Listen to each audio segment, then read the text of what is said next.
지금 저희가 피켓에 있는데요. 이화영 전 부지사 무죄와 공소 기각으로 정치 검찰들의 조작 기소가 드러났습니다. 어제 나온 1심은 두 가지가 하나는 무죄이고 하나는 공소 기각입니다. 쪼개기로 이화영의 교사를 받아 이재명에게 쌍방울이 쪼개기 후원했다. 있을 수 없는 일이라고 무죄가 나왔습니다. 이재명을 겨냥해서 이화영을 희생양 삼아 정치 검찰이 쌍방울이 쪼개기 후원했어요 라고 그동안 수사하면서 조작했고 기소할 때도 조작했는데 이 내용은 무죄가 나왔습니다. 정치 검찰들의 수사와 기소가 조작이라는 걸 증명하는 겁니다. 경기도가 묘목, 밀가루 등을 북에 보내는 과정에서 이게 이재명을 또 겨냥해서 이화영을 희생양 삼았는데 이 내용은 무리한 기소라며 공소 자체를 법원이 기각했습니다. 한 건은 무죄, 한 건은 공소 기각입니다. 이것으로 정치검찰의 조작 수사와 조작 기소가 다 드러났다는 것을 다시 한번 말씀드리면서 그러나 술 반입 관련해서는 팽팽하게 배심원들이 4대 3이었습니다. 술 반입 당연히 진술 세미나 있었습니다. 그리고 쌍방울 관계자들이 음식물들을 가지고 왔고 회덮밥도 가지고 왔고 당연히 술도 들어갔습니다. 이 술도 들어갔고 그럼에도 불구하고 재판에서 편협되게 이 재판을 이끌어 나가면서 4대 3이라고 하는 팽팽한 것을 가지고 술 반입이 없었다라고 하는데 이것은 재판이 잘못되었다. 저는 그렇게 보고 있습니다. 그래서 저희들은 이게 바로 당시 김성태의 녹취록입니다. 면회할 때 녹취록 생생히 나와 있지 않습니까? 오후에 상웅이 보고 상웅이가 술을 가져고 들어간 차입니다. 오후에 상웅이 보고 정확히 좀 알아놓으라고 해. 아무튼 오늘 중요한 날이니까 오늘 결전의 날이야. 사실은 이화영이 오늘 대지라는 날인데 그 녹취에 들어있습니다. 소주라도 한 잔 먹고 가서 이야기하면 편안할 판인데 내가 변호사한테 얘기해 놨으니까 물이 있잖아. 석수 같은 거 한번 이야기해 보라고 이렇게 해서 석수란 이름도 얘기하고 소주를 이야기합니다. 그리고 박상웅을 이야기하고 그날 쌍방울 카드에 소주 3병에 석수 3병을 산 기록이 나와 있고 그리고 소주 1병을 더 산 기록이 모두 다 카드에 나와 있습니다. 이 모든 걸 밝혀냈고 그것은 밝혀내기 전에 이화영이 술 냄새 나는 종이컵을 확인했고 그래서 술이 들어왔다는 걸 이야기했던 거 아닙니까? 그리고 박상용의 목소리가 녹취되어 있는 모든 것들이 나오지 않았습니까? 저는 이 모든 것을 저희가 국정조사특별위원회에서 자세히 온 국민에게 알렸음에도 불구하고 대검, 고검의 이 감찰의 그 자료조차 법원이 제대로 보지 않았다라고 보고 있습니다. 그러면 저희 입장문을 읽도록 하겠습니다. 무죄와 공소 기각으로 윤석열 정치검찰들의 조작 기소가 드러났다. 이화영 전 부지사 정치자금법 위반, 무죄와 직권남용 등에 대한 공소기각 판결을 통해 정치검찰의 조작 기소 사실이 확인되었습니다.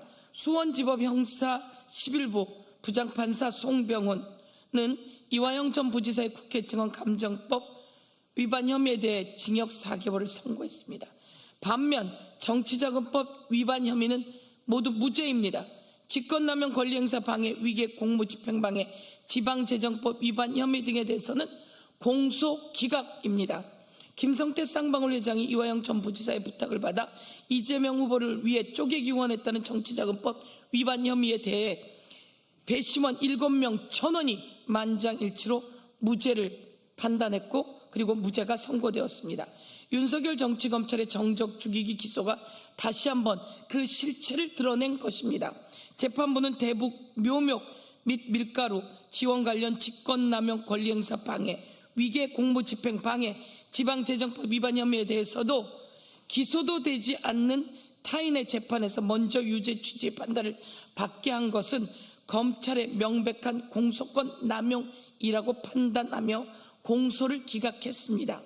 법원이 검찰의 공소권 남용을 선언함으로써 윤석열 정치검찰의 정적 죽이기 조작 기소가 명백해졌습니다. 공소권 남용을 인정한 이번 판결은 검찰의 존재 의미를 부정하는 중대한 사태입니다. 검찰은 국민 앞에 사죄해야 합니다.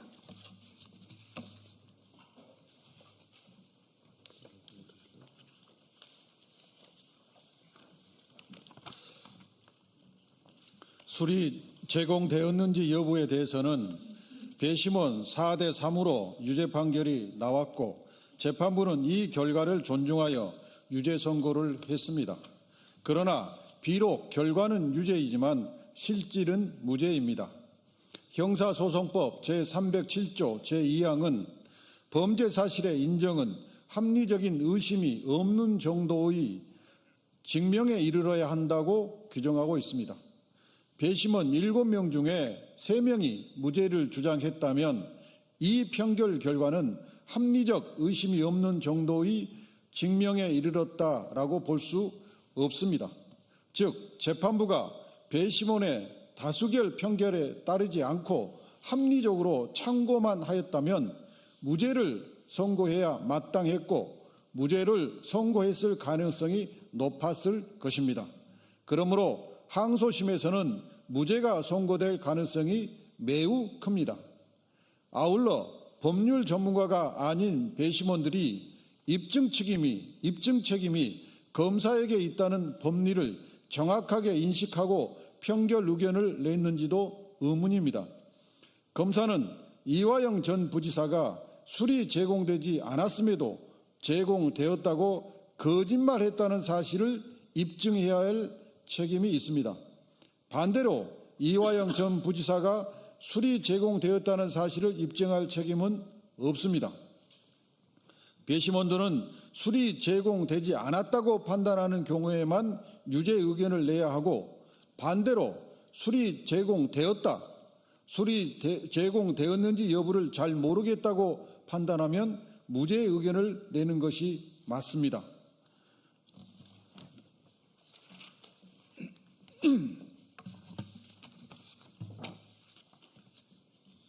예, 인천 서구울 이용원입니다. 이어서 읽겠습니다. 특히 박상웅 전 쌍방울 이사가 2023년 5월 17일 수원지방검찰청 앞 편의점에서 소주 4병과 생수 3병을 구입했다라는 것은 술이 제공되었다는 사실을 입증할 매우 유력한 증거입니다. 이 유력한 증거는 검사가 합리적인 의심이 없는 정도로 유죄를 입증하지 못했다는 뜻이기도 합니다. 윤석열 정권의 정치검찰은 이화영 전 부지사의 증언 가운데 이 사건에서 실제로 중요한 공범분리 규정 위반, 진술 회유와 압박, 진술 세미나, 김성태에 대한 지나친 특혜, 외부 음식물 반입에 관한 증언은 기소하지 못했습니다. 쌍방울 대북송금 사건의 핵심 쟁점인 5개 사항에 대해 검찰이 위증 기소를 못했다는 사실이 조작 기소를 명백히 말해준다고 할 것입니다. 이번 판결은 중요 혐의에 대해 무죄와 공소기각이 선고되었고 술 부분만 유죄가 선고되었으나 배심원 3명이 무죄 의견을 낼 정도로 그 실질이 무죄이므로 항소심에서 전부 무죄가 선고될 것으로 예상됩니다. 검찰은 윤석열 정권 때 저질러진 정치검찰의 조작 기소에 대해 반성하고 잘못을 바로잡는 조치에 나서야 합니다. 그것만이 검찰이 잃어버린 신뢰를 되찾는 유일한 길입니다. 2026년 6월 21일 윤석열 정권 정치검찰 조작기소 의혹 사건 진상규명 국정조사 특별위원회 민주당 의원 1동. 이상으로 기자회견 마치겠습니다. 주말인데도 협조해 주신 언론인 여러분께 감사드립니다. 백불. 네, 백불.